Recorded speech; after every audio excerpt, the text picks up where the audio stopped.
Bam! Irvin's assessment. All right, we're back. All right, guys, I'm gonna go over for you last weekend's fight night card: Ortega versus Korean Zombie, and then the boxing fight: Lomachenko versus Lopez, and then we're gonna jump into UFC 254. This is probably the fight of the year, guys. I know I hyped up Adesanya and Costa, but I believe this is the fight of the year that we've all been waiting for. All right, so into the fight night card now. One of the fights that was supposed to happen that I went over, they made a prediction on, was Cyril Gane against Deliha. He was a newcomer. There ended up being like a few days before the actual event. I think Deliha was still under contract with another promotion, so he was in a legal dispute and battle with them, so he could not fight. They would not let him fight in the UFC. So Cyril Gane was going to look for another opponent. I think he just said, no, you know what, forget it. I'll just reschedule my fight another time. So that fight didn't happen. So it was only the two fights. So the co-main event and the main event. So in the co-main event, if you remember, I had picked Jessica Andrade to beat Kathleen Chookagian, but I figured by decision. Well, it was a blowout. She won in the first round. So remember, she moved up weight, so she is in the flyweight division. So she fights Chookagian now, and she took her down in the first. But what was really impressive is when they got back, Chookagian popped back up. Andrade hits her with a body shot, and she just winces in pain, but makes it too obvious. So Andrade just goes on for the attack. She starts hitting her, boom, hits her again right where she got her the first time. Chookagian drops, Andrade hits her with some punches. Boom, fight over, TKO victory. This was her third victory in a different weight class. She's the first woman in UFC history to do that. I think she should get the title shot because Chookagian was ranked number one. If you beat the number one person, I think you should just be automatically bumped up to number one. And I would like to see her get the title shot against Valentina Shevchenko. So, especially Shevchenko's never fought her because, she's pretty much wiped out the division. So, I would like to see that happen. I think it's the fight that needs to happen in that case. So, yeah, so props to Andrade. I mean, she was a smaller fighter, but, man, she was like a pit bull. All right. So, in the main event, if you remember, I had picked Korean Zombie to beat Brian Ortega because Ortega was almost on about pretty much a 2-year layoff. But man, in the first round, looked good for Ortega. He changed up his style. You could see he looked completely different than he did in his numerous fights. He was more crisp with his boxing and his striking. He was going for takedowns but faking it with punches. He never used to really do that. He looked good. So in the first round, he won. The second round, though, Korean Zombie was coming on strong. Now, what I'm going to tell you now, this was the turning point of the fight. Korean Zombie was pressing.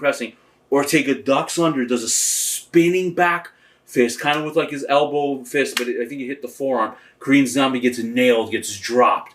And then, he gets hit. He was pretty beat up, and you could see he was shaken up. He even admitted after the fight that he didn't even remember the last 3 rounds, which he just got completely worked on the feet, in which everybody thought he would have the advantage.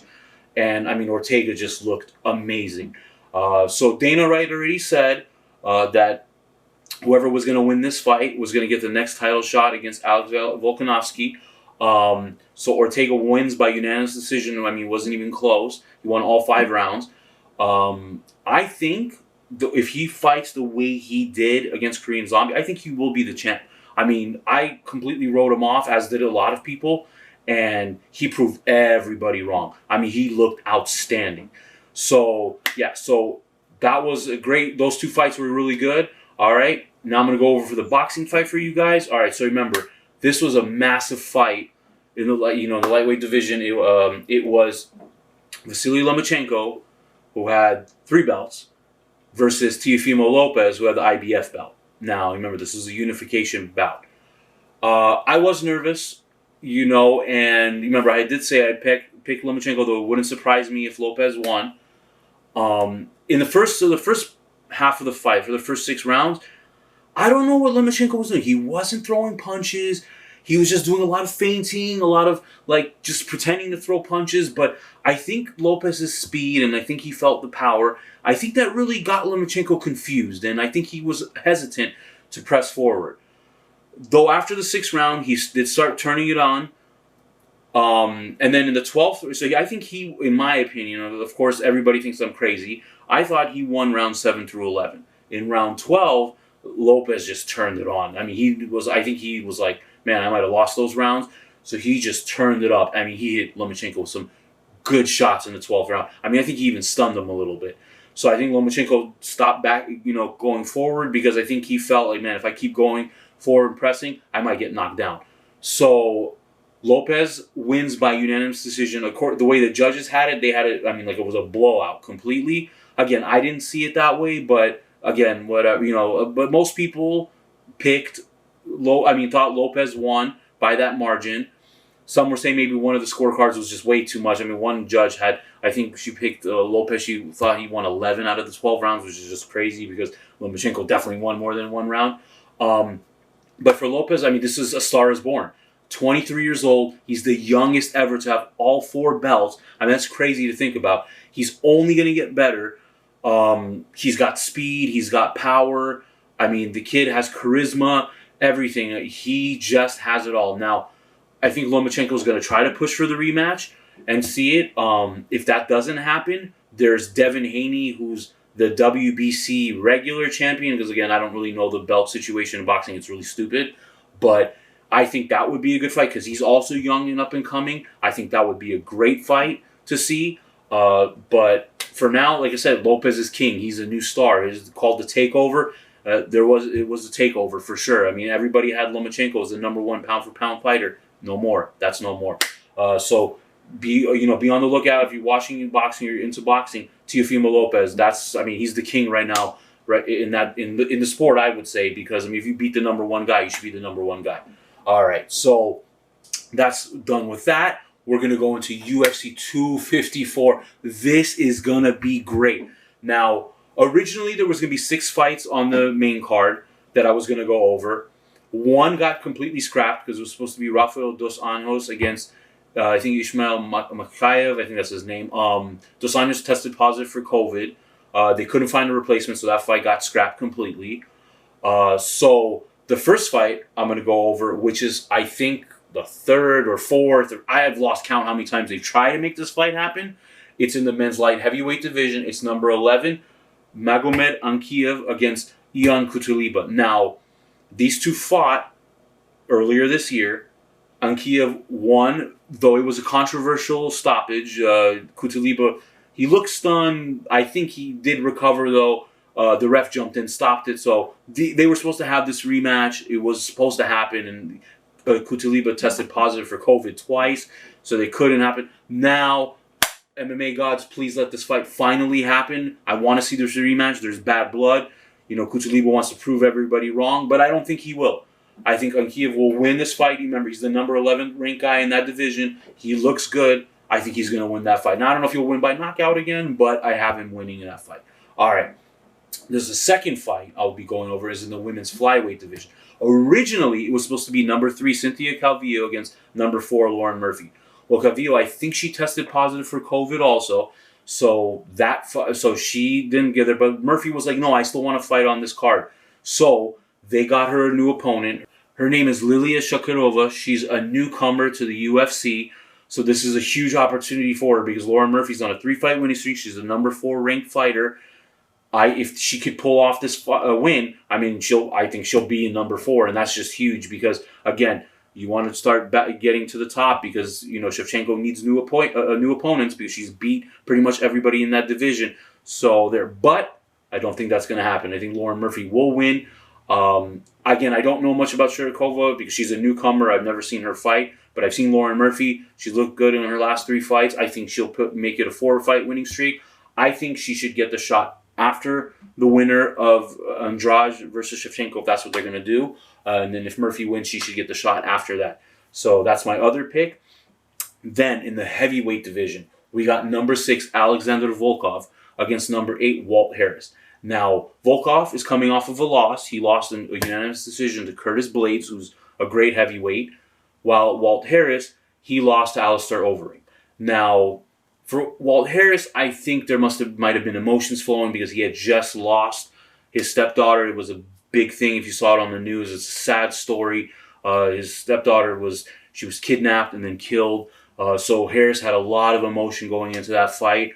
Overeem just beat him. I mean, I know he didn't want to hurt the guy and even felt really bad afterwards. Like I know it's a business, but he felt bad. He even gave him a big hug after he won. because, of everything that Walt Harris went through.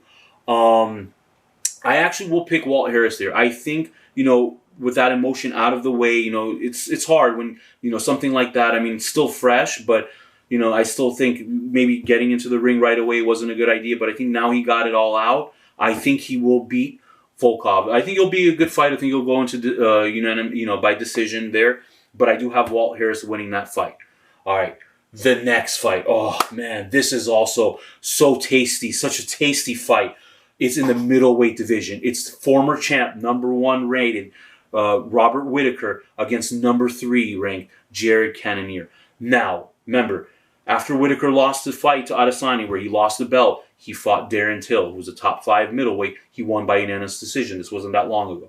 Cannonier, so this guy was in the light heavyweight division. He lost to the champ now, Jan Blachowicz, in light heavyweight division. He also lost to Dominic Reyes. So he was like, you know what? I'm going to move down to middleweight. And he's been on a tear. He's won 3 fights in a row, all by TKO. His last victory, he beat Jack Hermanson, who's really good. Also middleweight. He's a great middleweight who's also trying to get that edge there. He beat him, and again, by TKO, which is really impressive. I think Cannonier is going to win this fight. I mean, again, Whittaker's been in wars, and he knows he has experience. He was a champ, everything. But Cannonier's just scary. I mean, this dude, they call him the Killer Gorilla. So they call him that for a reason. The dude just has massive power. And I mean, now that he's in a comfortable weight for himself, he's just on, like I said, he's just been on a tear. He's going to win. I don't know if he'll win by knockout, but it wouldn't surprise me. And Israel said after he beat Costa, like, hey, Cannonier, if you win this fight against Whittaker, I want you next. So I hope Cannonier wins, because that would be such a great matchup between him and Adesanya. And I think Dana White's going to give it to him if he wins. So that's a huge fight. But the main event, oh, man. All right, this is in the lightweight division. It's probably the number 1 pound for pound, because John Jones hasn't been... I mean, I guess you could say Jones is number 1, but Khabib Nurmagomedov, the champ, 28-0. 28 guys he's faced, he's beat all of them, and he's pretty much won every single round against these guys.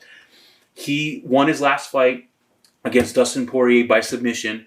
He's fighting against Justin Gaethje. Now, how Gaethje got here is what's crazy. So, Khabib was supposed to fight Tony Ferguson for like the 6th time they were setting this up. Ferguson was on a 12-fight winning streak, so everybody wanted to see this. I wanted to see it. The whole world wanted to see it.